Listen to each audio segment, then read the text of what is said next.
Assalamualaikum warahmatullahi wabarakatuh. Perkenalkan, nama saya Fauzan Fajriyadi.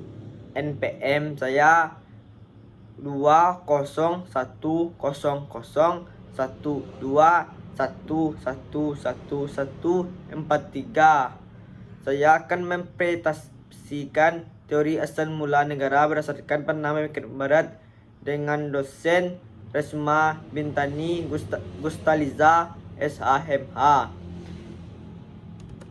Teori perjanjian masyarakat. Teori perjanjian masyarakat atau teori kontrak sosial menganggapkan perjanjian sebagai dasar negara dari masyarakat. Persetujuan itu dapat dinyatakan secara tegas atau explicit atau dianggap telah diberikan secara diam-diam atau tacitly assumed. Teori perjanjian masyarakat terbukti dapat mempengaruhi pemikiran politik di benua Eropa sejak abad pertengahan sampai ke zaman Renaissance dan terus sampai abad ke-18. Ada 8 sarjana yang menganut teori perjanjian masyarakat, antara lain Hocker, Hugo de Groot, Benedictus de Spinoza, Samuel Pufendorf, Thomas Hobbes, John Locke, Jean-Jacques Rousseau, Immanuel Kant. Teori ketuhanan. Teori ketuhanan. Doktrin ketuhanan itu memperoleh bentuk yang sempurna dalam tulisan-tulisan sarjana Eropa di abad pertengahan yang menggunakan teori ini untuk membenarkan kekuasaan raja-raja mutlak. Teori ketuhanan terbagi dalam 2 bagian, yaitu 1. Ketuhanan langsung adalah untuk menunjukkan bahwa yang berkuasa dalam negara itu langsung Tuhan. Adanya negara di dunia ini adalah atas kehendak Tuhan yang memerintahkan Tuhan. 2. Teori teokrasi yang tidak langsung adalah manakala bukan Tuhan sendiri yang memerintahkan melainkan raja atas nama Tuhan. 3. Teori kekuasaan negara. Yang pertama adalah hasil dominasi dari kelompok yang kuat terhadap kelompok yang lemah. Negara dilahirkan karena peraturan kekuatan, dan yang keluar sebagai pemenang adalah pembentukan negara itu. Menurut Hobbes, syarat untuk menjadi raja adalah orang yang fisiknya kuat melebihi lain agar dapat mengatasi segala kekacauan yang timbul dalam masyarakat. Menurut Marx, teori kekuasaan ekonomi menganggap bahwa negara itu merupakan alat kekuasaan bagi golongan manusia di dalam masyarakat atau menindas golongan lainnya guna mencapai tujuannya, sebab negara adalah alat kekuasaan. Doktrin kekuatan merupakan hasil analisis antropososiologis dan pertumbuhan suku-suku bangsa di masa lampau, terutama suku-suku bangsa yang masih primitif. 4. Teori patriarkal. Dalam teori patriarkal digambarkan bahwa ayahlah yang berkuasa dalam keluarga itu dan garis keturunan ditarik dari pihak ayah.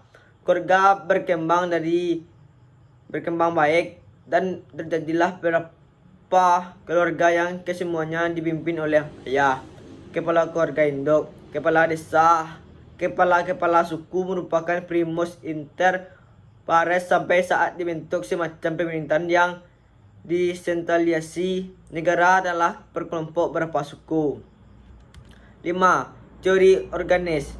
Negara dianggap atau dipersamakan dengan makhluk hidup manusia atau binatang. Individu yang merupakan komponen-komponen negara yang dianggap sebagai sel-sel dari makhluk hidup itu. Nicholas da Cusa 1401 sampai 1464 mengemukan bahwa kehidupan korporal dari negara dapat disamakan dengan anatomi makhluk hidup, yakni bahwa pemerintahan dapat disamakan sebagai tulang belulang manusia, undang-undang sebagai urat saraf, raja sebagai kepala, dan para individu sebagai daging makhluk hidup. 6. Teori patrimonial. Oleh karena raja mempunyai hak milik terhadap daerahnya, maka semua penduduk di daerahnya itu harus tunduk kepadanya. Negara-negara pada abad pertengahan di mana hak pemerintahan dan menguasai timbul dari pemberian tanah. Jika perang sudah selesai dengan kemenangan si raja, maka sebagai tanda jasa, para bangsawan yang ikut membela dan membantu mendapat sebidang tanah sebagai hadiah. Pemberian tanah itu kepada mereka dan mereka mendapatkan hak untuk memerintahkan terhadap semua yang ada di atas tanah itu. 7. Teori alamiah. Yang mengemukan teori ini adalah Aristoteles. Menurutnya, negara adalah ciptaan alam. Manusia pertama-tama adalah makhluk politik, baru kemudian makhluk sosial. Maka manusia ditakdirkan untuk hidup bernegara. Negara adalah organisasi yang rasional dan etis yang memungkinkan manusia mencapai tujuan dalam hidupnya untuk mencapai yang baik dan adil. Aristoteles melihat tujuan dan raison d'être. 8. Teori historis. Ada evolutionitis, gradualistic teori. Teori ini menjelaskan bahwa lembaga-lembaga sosial tidak dibuat tapi tumbuh secara evolusioner sesuai dengan kebutuhan manusia. Lembaga-lembaga tersebut tidak luput dari pengaruh tempat, waktu, dan tuntutan zaman. Teori asal mula negara berdasarkan pandangan pemikiran Islam. 1. Ibnu Abi Rabi. Menurut Ibnu Abi Rabi, bahwa manusia tidak mungkin dapat mencukupi kebutuhan alaminya sendiri tanpa bantuan yang lain, sehingga mereka saling memerlukan. Dari proses itulah maka timbulnya kota. 2. Al-Farabi. Menurut Farabi, manusia adalah makhluk sosial yang mempunyai kecenderungan alami untuk masyarakat, karena tidak mampu memenuhi segala kebutuhan sendirinya tanpa bantuan atau kerja yang sama dengan pihak lain. 3. Al-Mawardi. Menurut Al-Mawardi, perbedaan bakat pembawaan dan kemampuan antara manusia yang mendorong bagi mereka untuk saling membantu, karena kelemahan manusia yang tidak bisa memenuhi kebutuhan sendiri, maka semua manusia itu mendorong untuk bersatu dan akhirnya sepakat untuk mendirikan negara. 4. Al-Imam Ghazali berpendapat bahwa manusia itu makhluk sosial. Faktor yang menyebabkan manusia tidak dapat berdiri sendiri yaitu 1. Kebutuhan akan keturunan demi kelangsungan hidup umat manusia. Hal itu hanya melalui pergaulan laki-laki dan perempuan. 2. Saling membantu dan penyediaan bahan makanan, pakaian, dan pendidikan anak. 5. Ilmu Khaldun. Organisasi kemasyarakatan merupakan satu keharusan bagi Indonesia manusia hidup perlu makan dan untuk aman dia harus bisa membela diri dari makhluk hidup lainnya. Maka kedua faktor tersebut